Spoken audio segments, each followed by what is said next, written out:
Coming up, we'll find out which politician is joining us here on the Metro State Board.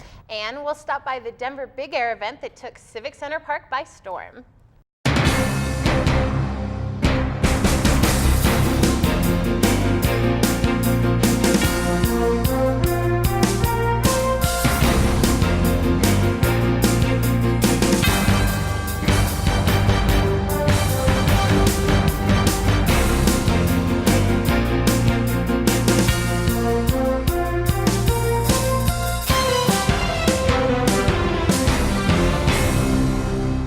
Hi Metro State, and welcome to this week's edition of the Met Report. I'm Lisa Gennaro. And I'm Traci Johnson. Metro State may soon have its name changed. Discussions were held last spring about a rebranding of our school, and the process has already begun. Surveys indicated that a name change could help persuade companies to hire more Metro State students. Kathy Lucas, Vice President of Communications and Advancement, explains. There's definitely an acceptance. So this research said, it is favorable. Faculty and staff were, overall faculty and staff were in support of it, students were in support of it, alumni was, and community leaders. In fact, we did one survey. We worked with a career center and got names of businesses that work with the career center and hire Metro State grads. And through that survey, most of those businesses said if we had a stronger name recognition, they would be more apt to hire a Metro State employee. While Metro is welcoming back students, it was also welcoming a new member to the Metro family. Former Speaker of the Colorado House, Terrence Carroll, has joined Metro's Board of Trustees. Carroll sat down with the Metropolitan's Caitlin Gibbons to discuss his new position and what he hopes to bring to the board. What do you think makes you qualified to sit on the Board of Trustees? I'm good looking. I think I just bring complementary skills to the board, intimate knowledge of how the legislature works, my legal skills, political skills. Carroll, who served in Colorado's House of Representatives from 2002 to 2010, supported several bills on higher education, including House Bill 1295, which allowed Metro to create a master's program. But despite his many legislative successes, Carroll was unable to use his political prowess to pass a bill allowing in-state tuition for undocumented immigrants. I think it's a moral question that we have to address. And I will always say that one of my greatest regrets during my time in the legislature was that I wasn't able to to cajole or influence or get enough votes to pass in-state tuition. Thomas Jefferson talked about the value of education. And he says education is that one thing that allows the person born of low birth to have the same opportunity as the person born of noble or high birth. And Metro State is really one of those places where we allow a person who may come from a lower middle class background, or the child of a single parent, or maybe even a mother who raised all their children and wants to go back to college. We give them an opportunity to be successful and to improve their lot in life. To find out more about what Carroll hopes to achieve in his new position, check out this week's edition of the Metropolitan. Also this week, Lieutenant Governor Joe Garcia talks about the situation Colorado's higher education system is in and the drastic steps that might have to be taken to save it. Also, you'll be able to find out why some residents are crying foul over Denver's ordinance against owning chickens. Once again, enrollment is forcing Auraria students to dive deeper into their pockets. RTD has proposed to raise the Auraria campus bus pass fee from $61 a semester to $71 a semester. This increase is still considerably lower than the general public pass. A normal bus pass costs $144 a month, or just under $600 a semester. RTD reports that the large increase of enrollment has actually caused ridership to go up approximately 33%. So not all bad. Now, although the Center for Innovation here at Metro State is less than 3 years old, it is absolutely living up to its name. I sat down with the director of the department, Mick Jakowski, to discuss the details of a brand new and unique opportunity. The franchise ownership program is basically bringing franchising opportunities to students and alumni of Metro State with very low entry fees.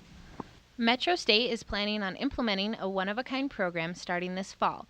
It's a franchise ownership program, and it will be exclusive to Metro alumni and Metro seniors.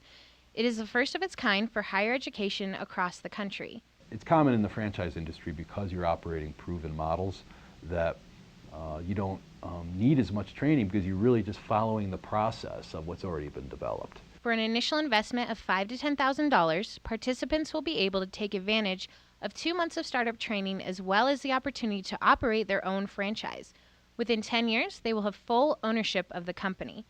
The proposed plan will benefit franchises, their franchisees, the college, and investors. The selective program will be looking for hardworking and committed entrepreneurs who want an incredible head start in a variety of already well-established franchises. Yes, we have 10 right now, and that number is going to grow, because it's key that our franchisors are very stable and highly successful. Investors have something to look forward to as well. They're called impact investors. These are people who accept a lower return on their investment if it helps a cause that they care about. Mr. Jakowski is hoping higher education centers across the nation will follow suit. That's the idea. I mean, the idea is to replicate this around the country. For more information, you can contact the Center for Innovation or go to metrostateinnovate.org and follow the franchise ownership link. Well, last week we told you that Rev Run would be dropping by campus. Unfortunately, Mother Nature had other plans and she dropped almost 2 feet of snow in New York and surrounding areas. This is the 6th snowstorm to slam the Northeast in the past 30 days. We'll be letting you know if and when the event will be rescheduled. And we promise to bring you full coverage of the event when Rev Run makes it to campus. And after the break, the Met Report gets a special look at the Denver Ballet.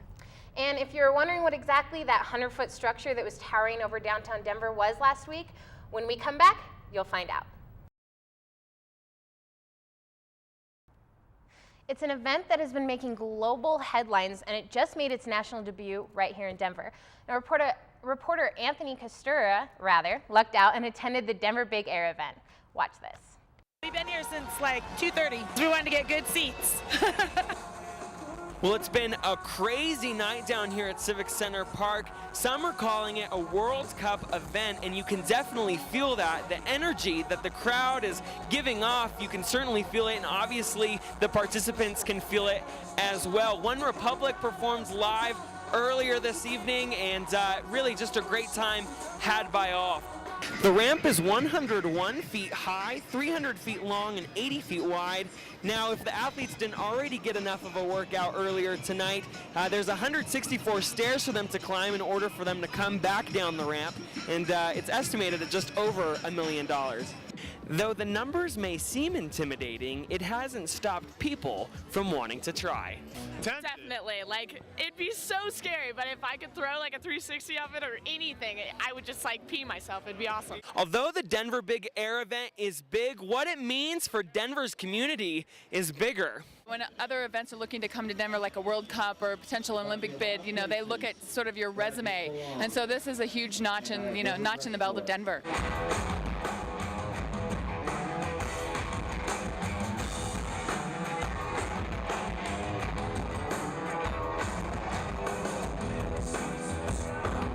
Yeah, it's big. It's really big. Yeah, it's like when you come down, everybody's screaming. You feel it from your toes to your head. It's like so amazing feeling, and it's like it pushes you up to the next level. For the Met Report from downtown Denver, I'm Anthony Costura. Thanks, Anthony, and super jealous you were able to attend that event. Now, right after the competition, most of the snowboarders headed out on a flight to Aspen for the X Games. Hopefully, they'll make this an annual event here in Denver. According to the book entitled Academically Adrift, Limited Learning on College Campuses, after 2 years in college, 45% of students showed no significant gains in learning. Findings are based on transcripts and surveys of more than 3,000 full-time traditional-age students on 29 campuses nationwide. This is what the survey found. On a 168-hour week, 50% of students' time is spent socializing, 24% sleeping, 9% working, 9% attending class, and only 7% of the time studying. Yet the average GPA was a 3.2, showing that, quote, students are able to navigate through the system quite well with little effort, according to the author. So I learned more in 1 semester of college than 4 years of high school. I've learned a lot, more, not academically I've learned quite a bit, but I think I've learned more about who I am as a person, and a lot more about life in general. I learned plenty. Yes, I have. Now this Sunday, January 30th, starting at noon, the Denver Dumb Friends League is holding its annual Pledges for Pets telethon.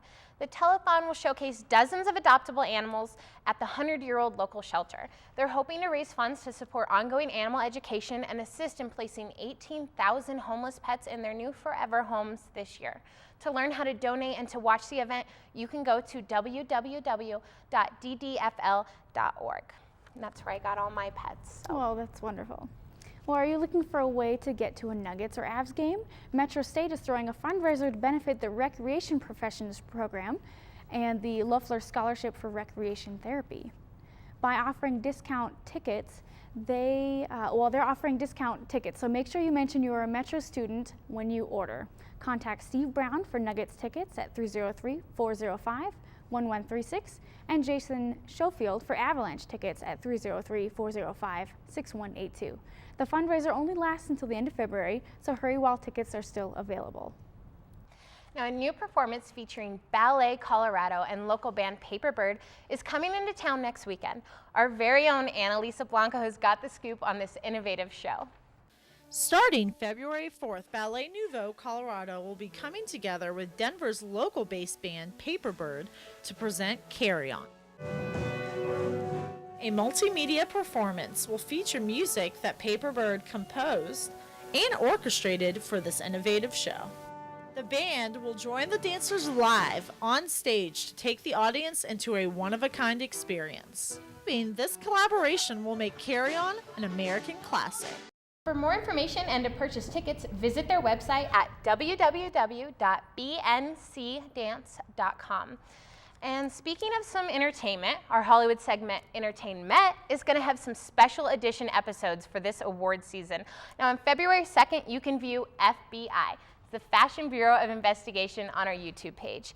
Annalisa Blanco, Laura Griffith, and Mark Babish sit down and give you their professional or not so professional look at the fashion from the Golden Globes and the Screen Actor Guild Awards. And on February 9th, check out our YouTube page to see a full recap of both award shows by Annalisa, just in case you missed anything. You definitely don't want to miss either one of those segments, so just log on to www.youtube.com/themetreport. And on February 15th, students will vote to fill 6 vacancies on the Student Advisory Committee to the Auraria Board and Metro Student Government Assembly. Students will have 3 days to vote. If you're interested in running for either of these, the mandatory due date for petition and intent to run forms must be submitted to the Election Commission by February 2nd. The voting results will be in March 2nd. Even with programs like Denver's Road Home, people are still being turned away from services and shelter. If you would like to be a part of raising awareness and resources, you can volunteer for the Race to End Homelessness Bed Race event on Wednesday, February 9th at 1 p.m. in the Tivoli Commons. You can also register to race a bed on wheels. Contact the Center for Urban Connections in Tivoli 243 for more information. Well, coming up in sports, the Metro women's basketball team hits the road to take on one of the top teams in the country. And one Roadrunner has a chance to kick it with the pros. Well, compliments have the power to change lives. January 24th marks the 13th annual National Compliment Day. The idea that started from the book, Find Something Nice to Say, The Power of Compliments, has now gone across the world. The Metro State Activities Committee made a station in the Tivoli where compliments can be transformed into custom-made buttons. Students gathered to express their compliments on buttons and then give them away. Well, that wraps it up for us this week here at the Met Report. Thank you so much for joining us. For Kevin Hall and Traci Johnson, I'm Lisa Gennaro, and we will see you on campus.